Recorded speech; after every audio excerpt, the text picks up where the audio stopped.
আসসালামু আলাইকুম। সকাল সকাল পেটের মধ্যে ছুঁচা বাবাজিরা দৌড়াদৌড়ি শুরু করে দিয়েছে।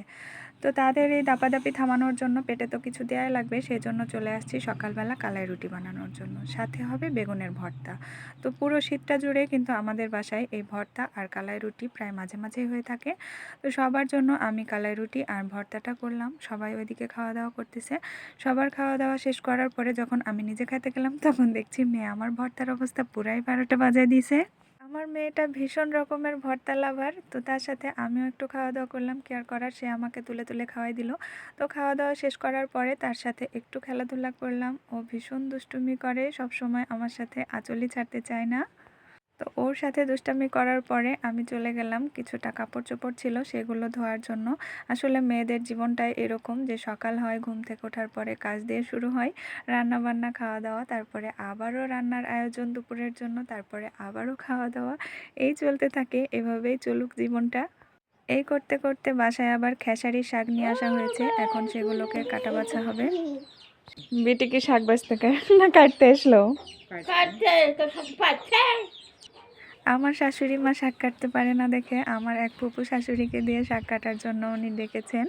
তো উনি আমাদের এই শাকগুলোকে কেটে দিয়েছে। সাথে আমার মেয়েও ভীষণভাবে শাকটা বেছেছে, দেখতেই পাচ্ছেন। তো শাক কাটা ধোয়ার পরে কিন্তু আমি রান্নার জন্য চলে আসছি। আর এদিকে আমি চাল ধুয়ে দিয়েছি। পানিটা কিন্তু আগে থেকে গরম করা ছিল, যার কারণে আমি চালটা ধুয়ে ওর ভিতরে দিয়ে দিয়েছি। আগে থেকে সবটা গুছিয়ে নিলাম যাতে রান্নার কাজটা সহজ হয়। কারণ মেয়ে আমার কখন এসে আবার আমার আঁচল ধরে টানাটানি করবে তার তো কোনো ঠিক ঠিকানা নেই। আমি কিন্তু শাকটা আগে সিদ্ধ করে নিচ্ছি, পরে তেলে দিব। আর সিদ্ধ করার জন্য এর মধ্যে কাঁচামরিচ, পেঁয়াজ, রসুন আর লবণ দিয়েছি, আর সামান্য দিয়েছি পানি। এই যে দেখলেন, আমি কিন্তু শীতল পাটি দিয়ে জাল দিচ্ছি। সবাই শীতল পাটিতে ঘুমায় আর আমি শীতল পাটি দিয়ে জাল দিচ্ছি। কেউ কিছু মনে করবেন না, পাটিটা ছিঁড়ে যাওয়ায় ওটাকে আর কি করব, সেজন্য পুড়িয়ে ফেলেছি। আর এদিকে মেয়ে তার দাদু ভাইয়ের সাথে আর চাচাতো ভাইয়ের সাথে খেলাধুলা করছিল। বাচ্চাদের একটা জীবনের বড় অংশ জুড়ে কিন্তু তার দাদা দাদি, নানা নানিরা থাকে। তাদের ভালোবাসা অন্য কিছু দিয়ে পূরণ করা সম্ভব হয় না। তো ওইদিকে খেলছে আর আমি এদিকে শাকটা তেলে দিয়ে নিলাম। তেলে দেওয়ার জন্য আমি তেল গরম হলে ওর ভেতরে দিয়েছিলাম রসুন আর পেঁয়াজ কুচি, এই দিয়ে তেলে দিয়েছি। আর সাথে দিয়েছি সামান্য শুকনা মরিচ। আর এইদিকে আবার লাউ রান্নার জন্য আমি সিদ্ধ করে নিয়েছি লাউটা, তারপরে এখন আবার তেলে দিব লাউটা। আমি আজকে লাউটা রান্না করছি ডিম দিয়ে।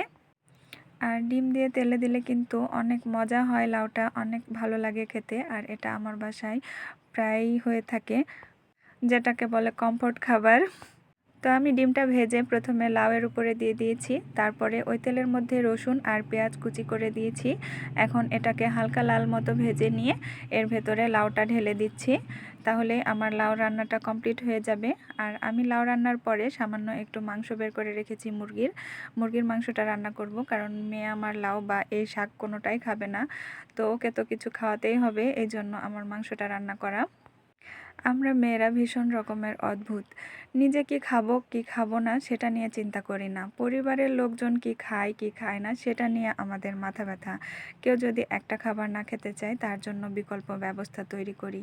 কিন্তু যখন নিজের অপছন্দের খাবারটা রান্না হয় বা কোনো কিছু তৈরি হয়, তখন কিন্তু একবারও নিজের জন্য অন্য কোনো বিকল্প ব্যবস্থা তৈরি করতে যাই না আমরা।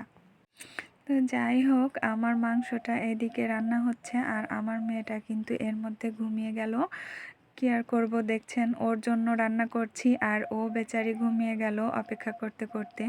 আমার সাথে এরকমই হয়, মেয়েটার জন্য ভালোবেসে যখনই কোনো কিছু রান্না করি ও না খেয়ে ঘুমিয়ে যায়, তখন কিন্তু ভীষণ খারাপ লাগে। আমি আমার ভিডিওতে আমার গ্রামীণ জীবনের কিছু প্রতিচ্ছবি ফুটিয়ে তোলার চেষ্টা করি, জানি না কতটুকু পারি, তারপরেও চেষ্টা করে যাচ্ছি। যদি আপনাদের একটুও ভালো লেগে থাকে তাহলে অবশ্যই আমাকে জানাবেন আর ভালোবেসে আমার সাথে থাকবেন। আজ এ পর্যন্তই, দেখা হবে সামনের কোনো ভিডিওতে। আল্লাহ হাফেজ।